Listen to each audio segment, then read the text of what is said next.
Funding for Off 90 is provided in part by the Minnesota Arts and Cultural Heritage Fund and the citizens of Minnesota. Cruising your way on this episode of Off 90. Get to the historical roots of baseball with a team that likes to keep the game old school. Learn about an organization that gathers water quality information to enable better farm management. Meet a couple of craftsmen who not only play guitars, but they build them as well. It's all just ahead. Off 90.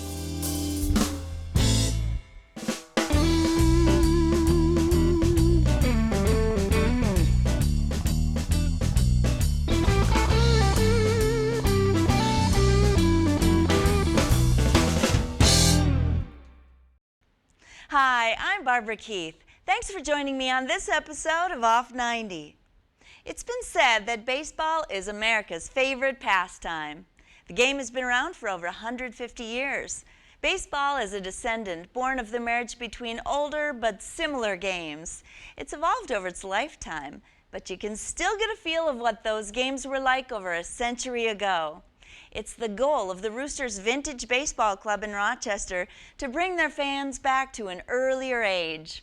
See what baseball was like over a century ago. And don't forget to bring the apple pie and lemonade. Let's go, Roosters. Hey, good shot.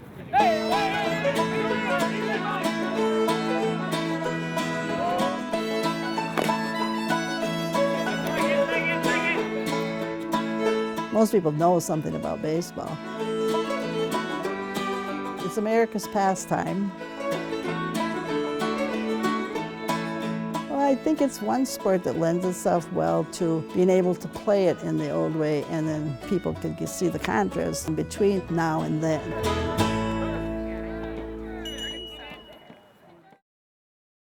The Roosters play 1860 rule baseball, wearing period uniforms and using replica bats and balls.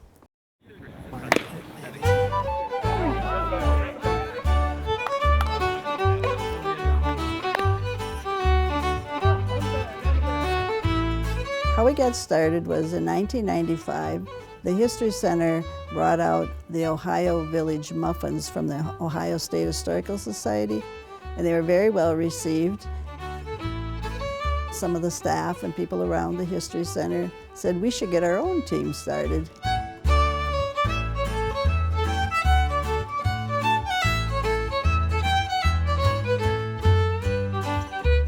And in 1997, I asked the director if I could try and start a team or a baseball program like that. We had a notice in the paper for a meeting, and quite a few people came. Everybody was a volunteer. Some of them were the seamstresses, because we made all of our own costumes and clothing. And then one person was doing the research, and so he was kind of going through the archives and newspapers to generate information on Rochester's first baseball. Rochester's first team was formed in 1867, and the name they picked was the North Star Club, or maybe it was the North Star State Club, and they changed their name to the Gopher State Club, or the Gophers. They were just called the Gophers. Well, there's a lot of Gophers teams, around the area and all over the place. So we thought that was a little bit too common. We needed our own identity a little bit more. And we considered all kinds of different things. And somebody said, how about Roosters? So that's how we got started. And we did a rooster weather vane as kind of like was our logo. And it was baseball as it was meant to be played.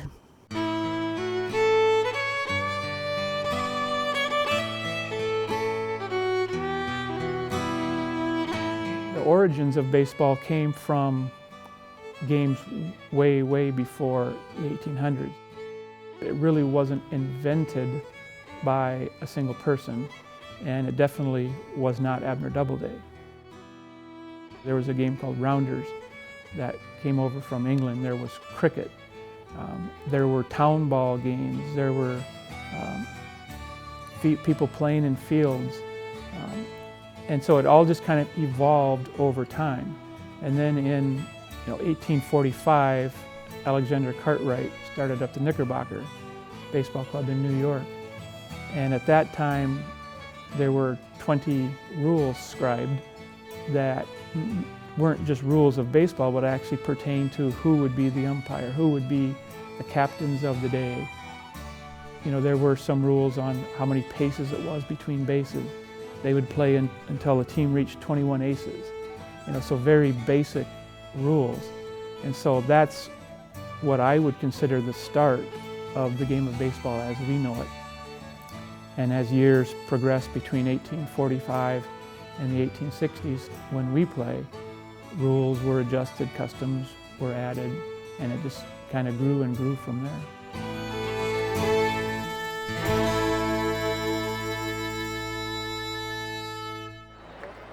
The difference between our game, a gentleman's game of the 1860s, and a current game, the key word there is gentleman's game.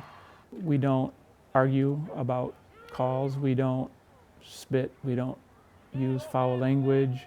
You know, we try to have proper behavior, and we're playing for fun. We're playing for the exercise. The outcome of the game isn't as important as the camaraderie on the field, the getting to know the other players. We're just as happy to congratulate our adversary on a great play or a great hit as we are our own teammates. And so that really is the biggest difference of the game, is that the competitiveness isn't there.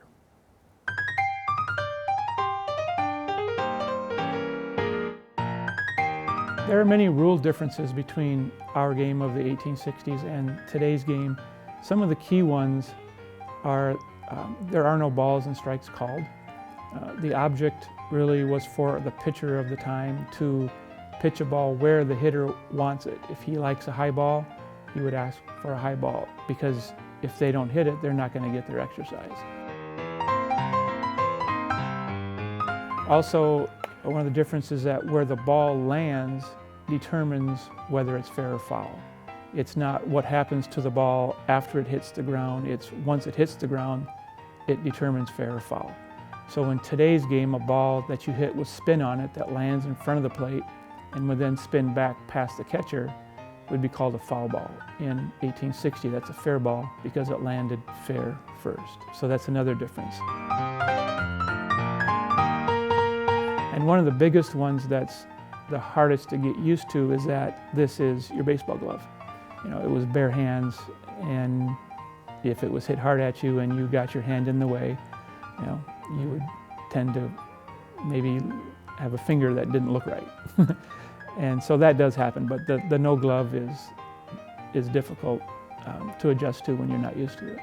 You can put a batter out by catching the ball on one bound or one hop. You don't have to catch it in the air, and they're still considered out or dead. So I guess those would be some of the key differences.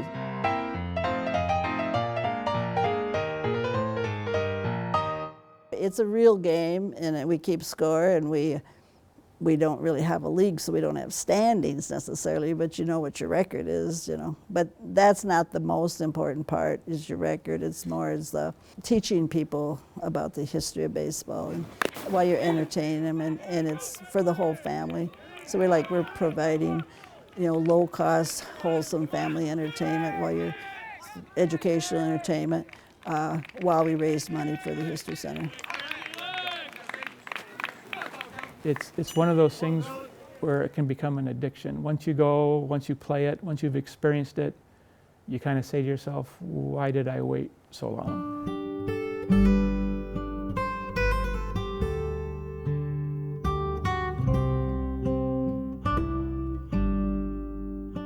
I'm not going to say it's better than going to a game today. You know, you're not going to see the star athletes. You're not going to, you know, have that same type of, oh, what a great play experience.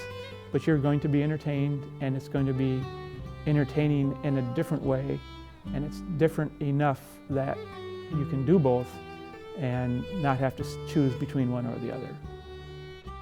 I love baseball, and I love the game because I grew up with it. As a kid, we had a sandlot, you know, in between neighbors' houses, And we would spend hours upon hours with a stick and a ball, whatever we could find, hitting the ball, running the bases, chasing the ball. It was an easy thing to do. It's an easy game to play for fun. And it's a great way to get exercise. And there's so many different positions to play, different skill level abilities can play. I grew up with it, and I will die with it.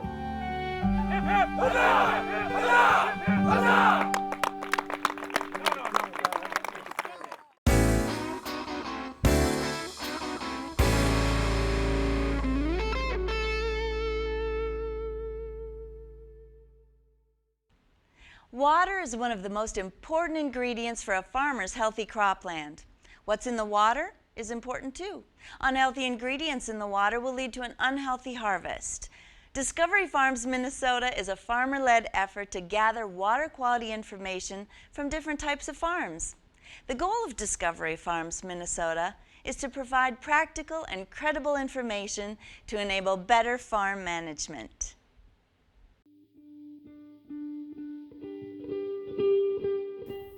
Impaired waters is a major concern in Minnesota. There's many rivers and lakes that have high nutrient levels and high sediment levels. Excessive phosphorus leads to eutrophication in lakes and algae blooms. Looking at agriculture, we really need to understand what kind of levels are coming off of those types of land uses.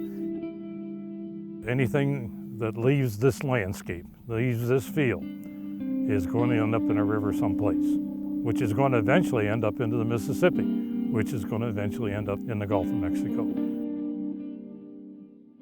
It all starts up here, and a lot of people are pointing the finger at agriculture in this part of the world as being a cause of the problem in the Gulf of Mexico. And we actually want to know what's leaving the landscape. Rather than guess, rather than model it, we're going to get actual numbers from fields like this throughout the state of Minnesota. Discovery Farm is a working farm that simply allows us to go in to measure what's running off the surface, and then we monitor what's coming through the tile line. So it's a working farm where we actually go out and take whatever practices the farmer's using and monitor what's going on. We don't tell them what to do. We simply come out and monitor the end result of what they are doing. The goal of this project is to provide water quality data that is useful to the farmers of Minnesota. Something they can use and look at and say, we're doing a good job, or there might be some areas we need to improve upon, but this program can show us some of the numbers that give us some proof of what we're doing. We have 10 current locations, and we're going to 11, and we go all the way from southeastern Minnesota up into the Red River Valley, so we get a really vast, diverse set of farming operations and landscapes as well. We measure, first of all, the weather conditions, so we measure the rainfall and the humidity and the temperature, and then the soil characteristics, such as the soil moisture and soil temperature. And then with our equipment, we're also monitoring the flow that comes off the landscape. And then we send water quality samples to a lab, and we test them for different forms of nitrogen, phosphorus, and then sediment. By gathering information directly from farmers, it's like they're telling the non-farm public their story, because we retell it after we've gathered that information. And it also allows us then to share with the farmer, if they've identified through that process an area they see for improvement, we can help line them up with resources to help solve those problems. Some of the things a farmer could do if they have high sediment and phosphorus losses is installing a grassed waterway or a buffer filter strip, filtering that water before it gets to the point where it enters the ditch or the stream. There's other methods for tile water where you use a structure to hold back the water for reducing nitrogen losses, or introducing different types of crop in your rotation. Some of the more interesting things that we're learning are just how impactful precipitation and weather is. That was Stearns County, July of 2011. I believe there was about a 5-inch rain event in a short period, and it just, a field can only take so much water. Once it's at capacity, the water's just going to run off the surface. And those once-a-year events or once every couple of year events that are 5-inch rain events, they contribute 99% of the sediment and oftentimes even phosphorus nutrient loads. So it's really one event can drive the majority of your losses for the entire year. Our ultimate goal is to improve the water quality of the lakes and rivers in Minnesota. Everybody can make a change. It's not like we've ever monitored zero at any field or any other land use.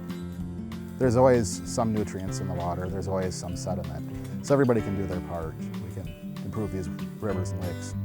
We're trying to tell people what we've learned so far. And things are going to change from year to year, but that's okay. But we've got to start telling the public, telling the world what Minnesota farmers are doing with respect to nutrient management and soil stewardship in this state.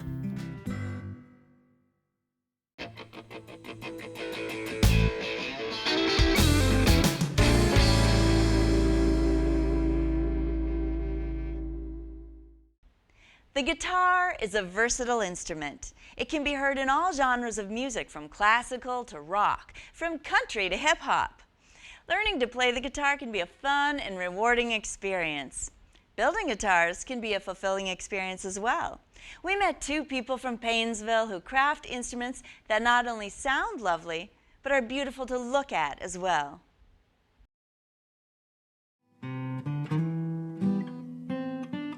Music is the most basic language there is. It's a universal language that's been around since mankind has been around, and it will always be around. It's really kind of the language of the soul. My name's Larry Strait, and I'm co-owner of Crow River Guitars. I am a music lover. Through the process of listening to the guitars, building them, I get more of appreciation for the music. Building a good guitar that makes music inspires me. My name is Joachim Speldrich. I'm co-owner of Crow River Guitars.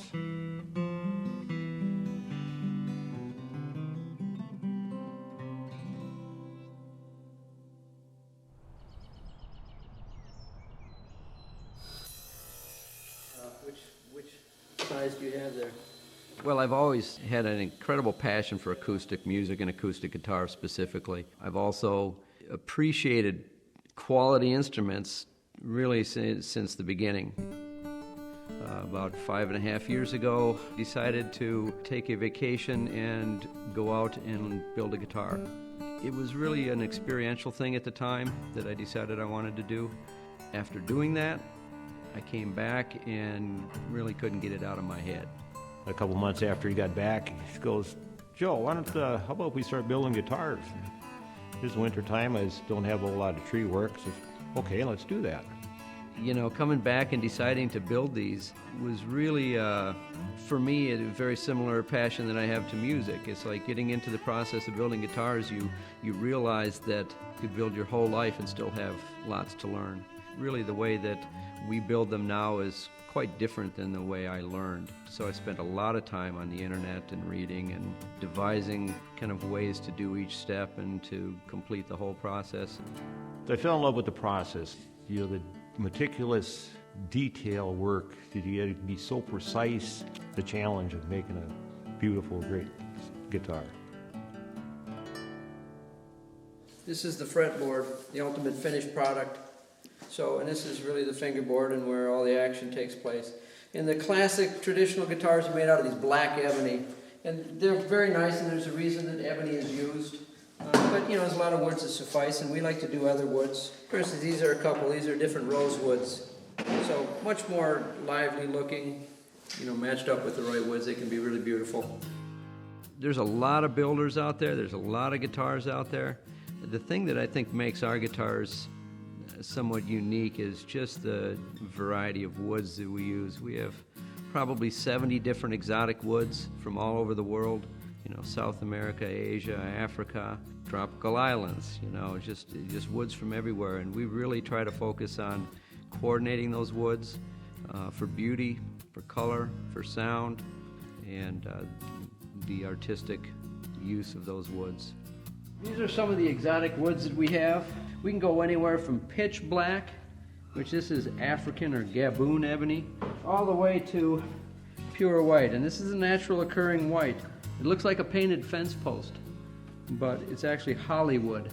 This is called Vera or Lignum vitae, and it's just beautiful grain, very dense. This is called zebra wood from Africa. This is a pretty heavy piece of Brazilian rosewood. And this is kind of the Cadillac of guitar, acoustic guitar woods. This is called Pernambuco, and it's got an incredible tone to it. Rare, very beautiful, very hard to get. At the Bluegrass Fest, last Bluegrass Fest at Rancho Manana we displayed them. We didn't figure we'd be selling any.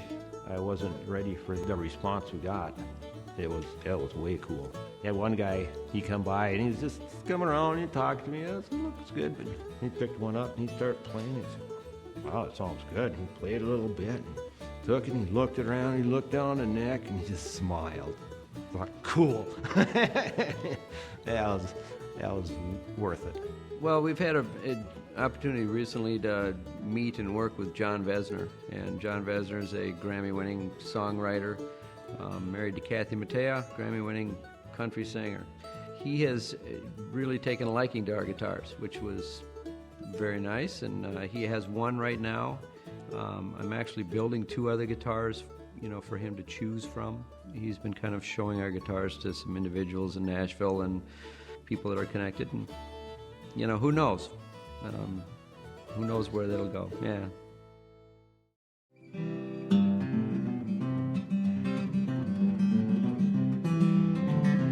Oh, my baby, now take me back. I won't do nothing you don't like. Now take me back, babe, one more time. I won't do nothing, babe, were your mind. Got up. I built this one. I was just so happy that it turned out. It turned out very nice. Very nice. Yeah. And he actually cut the tree down that guitar is made out of the back and sides. So that's local. Black walnut wood. That's local wood. This one is a 000 size guitar, and it's made of African blackwood, which is a very nice rosewood, dense black rosewood, and it has sinker redwood top, which they pulled these old redwood logs up from the bottom of the river. They've been down about 100 years. Black and white ebony fretboard, Hollywood. So these are some of the woods we talked about earlier. Hollywood. So a very different looking guitar. It's not your typical white top, black fretboard. Are you gonna let me have my way? Kill your chicken, save you a wing. You think I'm working, baby, doing a thing. I've been playing guitar for 35 years and I've put in a lot of hours into trying to master the instrument. And I'll continue to do that until I die, I imagine. And guitar making is very similar. I will continue to push myself forward and trying to perfect the craft until I can't do it anymore. It's incredibly rewarding to make an instrument that is at the highest quality and put it into the hands of somebody who plays at the highest quality, and to see the reaction and to listen to the music that comes out of it. My dream guitar is the next one I'm going to be building. And once that's built, then I'm going to dream up another one. And this is going to be my dream guitar till that's built. It's like I'm going to make something better. As far as where I see this in 5 to 10 years, if you talk about purely the building aspect, I really see the instruments getting better and better. The craftsmanship improving and possibly, doing new innovations. And from the business side, I have no idea. I'm going to let that play out any way it decides to play out. To me, that's a result of, loving what you do and other people taking notice. And if that happens, that happens. And music in general, in my life, it's just always will be there. And this is a portion of it. This is a segment that's become very important. I will probably spend the rest of my life continuing to try to improve on playing and building guitars. And I don't think there's anything I can do about it. That's rolling in my sweet baby's arms, rolling in my sweet baby's arms. Gonna lay around the shack now till they make the train come back, babe. I'm rolling in my sweet baby's arms.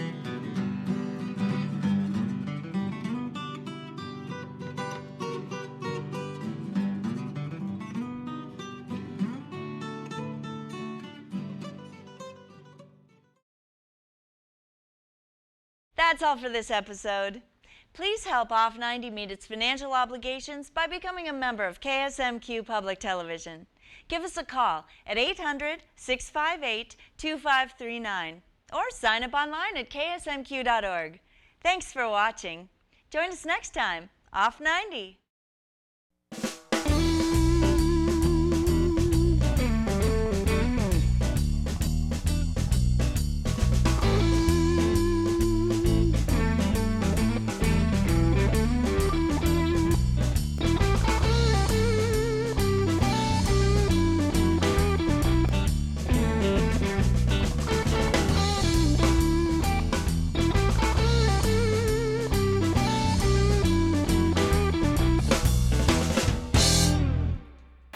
Funding for Off 90 is provided in part by the Minnesota Arts and Cultural Heritage Fund and the citizens of Minnesota.